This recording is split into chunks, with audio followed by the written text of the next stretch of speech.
I want you all to know that you are loved. Because today we can be surrounded by so many people, but feel profoundly alone. 68% of Gen Z feels like nobody knows them. The average American only has one close friend, and 1 in 4 feels like they have no one. Loneliness is on par, if not worse than our health, than obesity. It strips years from our life. But we brush off this need for human connection, especially after a breakup, right? We say, I just want to be alone. I can't take this heartache. But we can and we must, because these connections are the keys to our happiness. And the ultimate disconnection, a breakup, that can trigger violence, substance use, and depression. So how do we stay connected and not let breakups break us? I'm a psychotherapist, and I'm a proud mom of 2. There they are. So cutie pies. I am an HSP, which is called a highly sensitive person. I'm a category 4 dyslexic. That's not a professional term, that's my own term. Things get jumbled up with my dyslexia in my head and coming out of my mouth. So despite my Star Trek outfit, and my Britney Spears thing, I do not feel comfortable up here. But I feel a calling because we are in the middle of a loneliness epidemic. With my work, I've come to know loneliness on a first-name basis and hear people, what feels like eternity for them, sink with heartbreak. And I take my work extremely seriously. But today, as we go down this journey, I want us to have a little fun, make this a little bit more digestible. So, how do we currently handle breakups? Well, you may feel like hiding and hibernating underneath your sheets. You may feel like a semi-truck came and ran right over you, and reversed and ran right back over you. You may feel body parts you didn't even know existed in your body. My clients have found meaning with the symbolic meaning with their physical pain. Say their stomach hurts. At the core, they can't digest what's happening. Their eye twitches. I don't want to see what's going on. And whether this symbolism resonates with you or not, know that trauma can be held on a cellular level. But maybe you're not thinking that far ahead. Maybe you're just swiping away on your screen or screens, and feelings of inadequacy hit your own mental feed, like the universal fear that you're not enough. You're never going to find love. You can't commit, and your eggs are going to rot. And your friends try. They tell you, oh, your ex sucks. And whatever gender they were, that whole gender sucks. And they tell you that you could do better, because that one always feels good, and take you out for an obligatory drink, or 4. And because you made that great post, you'll get a barrage of emotional support through a bunch of memes for one day. Because nothing feels like you're going to find love again and vulnerability like this.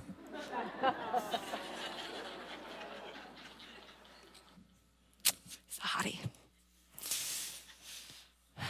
Your friends really do try, but the problem is our culture has no rituals around mourning love, heartbreak.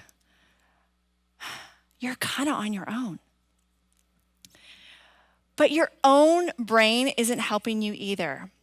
You're used to being intoxicated by this love hormone called oxytocin that made you feel like a goddess. And now you're going through withdrawals. You're jonesing for it. Your logic's all over the place. Second, you're probably having some stress hormones like cortisol flooding your brain, and it's making you feel like you're having an out-of-body experience, similar to how I am on the stage right now. 3, your brain is really trying to help you. It's searching for dopamine hits here and there. Online shopping, whole pint of ice cream, wine, and more wine.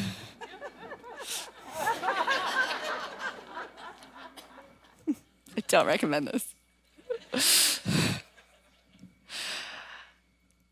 Our minds are like a chia pet for fear. You drop it one little fear, and it wants to grow up into a beanstalk of terror.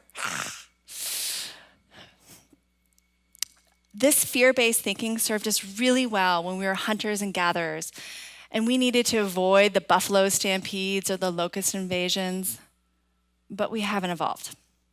We are stuck with a mind that is more receptive to fear than how sexy we look in a loincloth. So what are we supposed to do? First, control what you can control, which is often with your body. Eat, sleep, drink, deep breathe the best you can right now. Get present by using all 5 of your senses. Now, high-intensity cookie eating is not exercise. Sorry. Try to create healthy rituals for yourself, like a morning walk with music. Find your inner diva, your inner thrash metalhead, or whatever it's called. Get your broken heart pumping. Oh, come on. Now, when I was younger, I was asked to be part of a TV pilot for a show that talked about social issues in a hot tub. Now, if this sounds bad, it was really bad, especially being in a hot tub for so long. And for your pleasure and my embarrassment, here you go. Do we get sound? Or you can not put the pierce back in. No, tongues will heal the fastest. You'll notice how much you use your tongue until you got it. So that I'm different. But the tongue's role is far underestimated. Okay, food, this side, sat me down and said, you can go into the bathroom and masturbate.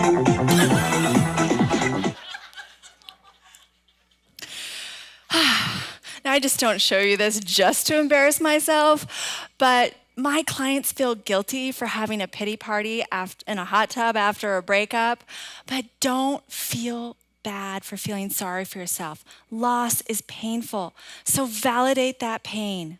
Tears literally have stress hormones in them, so cry them out. Let yourself be human. But at some point and on some level, you need to start functioning again. So think of it like a hot tub. Get in, get out. Just don't do bad TV pilots.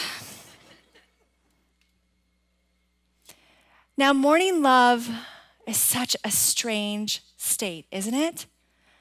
1 minute, you're telling each other your deepest secrets, and the next, you're strangers, and that is brutal. You can swing with feelings of sadness and numb and anger and strange relief, all vacillating at warp speeds. You may mourn the relationship before it's over. You may mourn the relationship that you thought it was, or who you thought they were, or the shared history. You may mourn the future that you'd hope to have with them, or how this may affect other people. And part of letting go can be seen if there's anything worth grabbing onto. But I warn you of nostalgia. Nostalgia is two-faced, and its shtick is to paint forgeries of the past and whitewash your memories like a propaganda movie. And then you hear it whisper, was it so bad?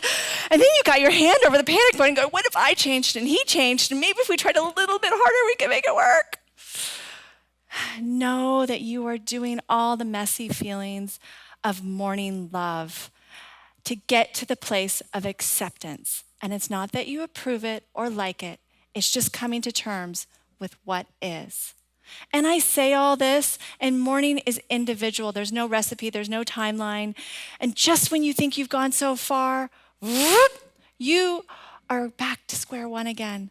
But please don't let it stop you from feeling all these feelings, because if you stuff all these feelings down like a Thanksgiving dinner, that dry tasting bird that I swear nobody likes on any other day is gonna come manifesting itself up in destructive actions or lashing at the people that you love.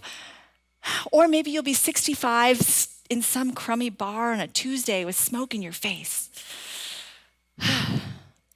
So you need to create a counterattack to nostalgia. Write down all the reasons the relationship's not working. Give it to your friends. Review it often. Play out the whole unfulfilling movie, not just the highlights. Now you're going to want to build and have a fortress. You're going to want to have some firm boundaries with your ex, whether you like them or they understand. Because the next minute you're creeping online looking at your ex. I mean, you are curious. And you happen to accidentally see a photo of him with a woman. And maybe analyze it for a few minutes, all day. And you're right back in your recovery cocoon. And it was only his cousin.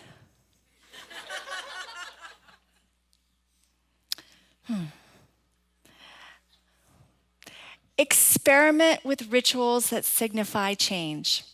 If you ask me, take a playbook from Burning Man. Gather all the things that they left at your place and didn't pick up and you couldn't sell on Craigslist. Gather your friends, have a bonfire, and burn it. I realize most of us are not into pyromania, but I want you to not discount the power of a collective emotional experience, sort of like what we're having right now. Or take my friend's mantra, new relationship, new bed sheets. And I know it's not the sheet's fault, it's symbolism. But whatever you do, do not let fear light your path. Fear is a horrible advisor. Our brain acts like a conspiracy theorist to anything positive. It starts to come in, you see some hope, and it wants to poke holes in that theory. But don't you let it. Run it through your senses. Visualize it, feel it, smell it. Just try to give it a sense. Or try to give it a chance to stick. Now, I've always loved this lyric, and I believe Dolly Parton said it first. The best way to get over a lover is to get under another.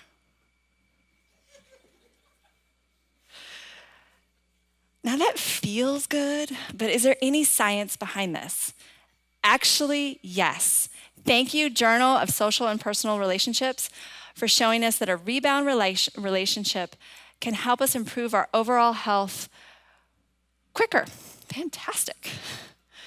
But be careful of their heart and your heart, as you may not be ready to be ghosted after a one-night stand or any relationship for that matter. But who knows when Cupid will strike again, right? Resist going into that hibernation cocoon. Duct tape that little voice inside that says, being social's too much effort. If you feel like you're a burden to your friends, ask them. Don't assume and rob them of this gift to be close to you. It could be the silver lining to all of this. You may want your ex to understand what's going on for you right now, but I want you to remember that you may not be together because you didn't understand each other. So find somebody who can, because this could be an opportunity for deeper healing. Many psychotherapists believe that we enter a relationship to heal for things in our past, and a breakup alone can trigger loss, abandonment, trust issues. So maybe not go to the person who broke your heart to try to mend it.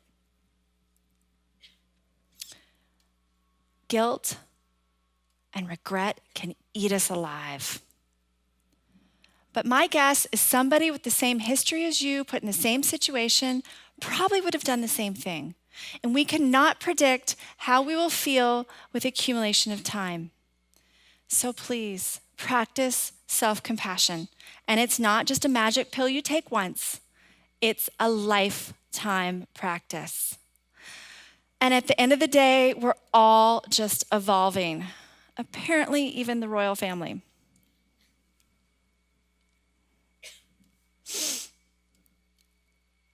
So many of us judge the success of a relationship by its length. If it doesn't go to the grave, another failed relationship. Not necessarily. What if we redefined or reframed failed as completed?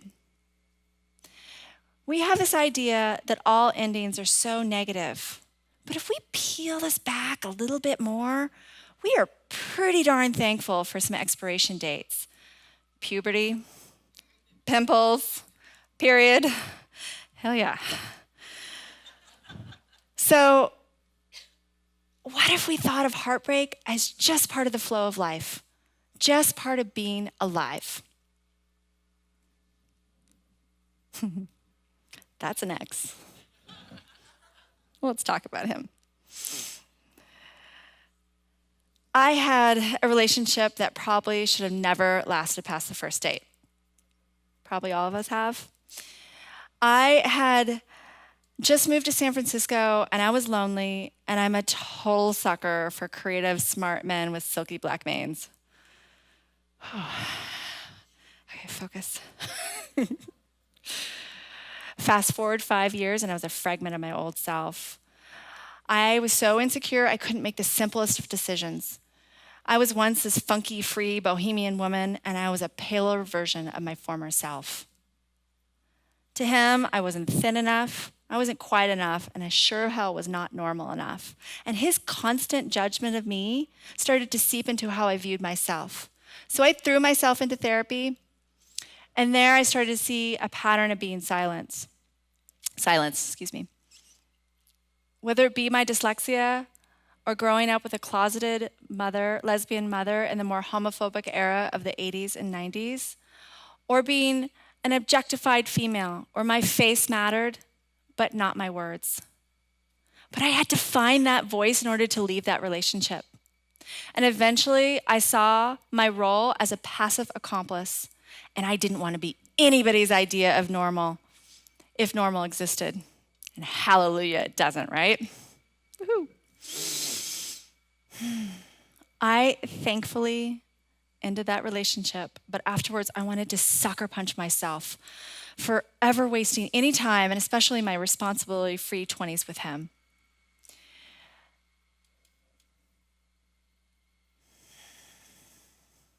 So I keep reminding myself, and I reminded myself then, that I've gained a lot of gifts because I was in the relationship.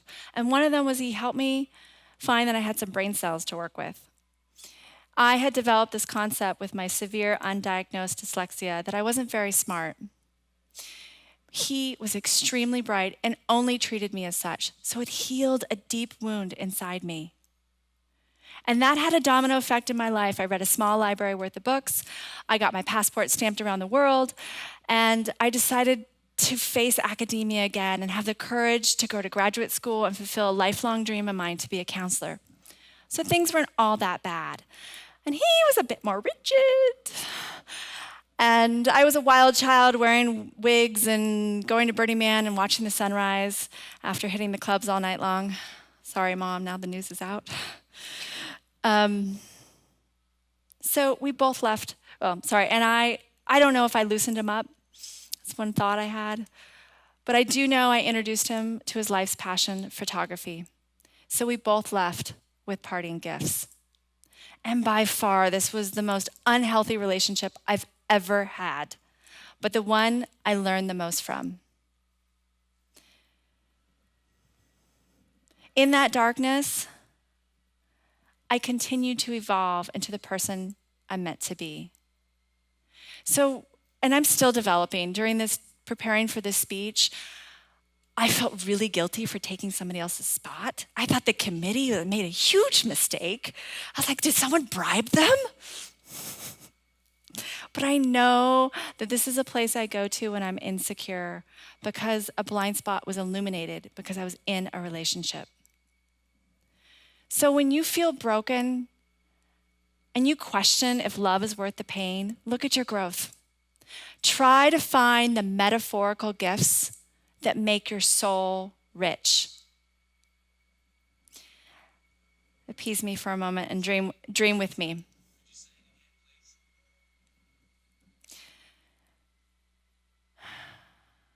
Dream with me of a world where none of us have any doubt that we are loved. And sorry, let me get my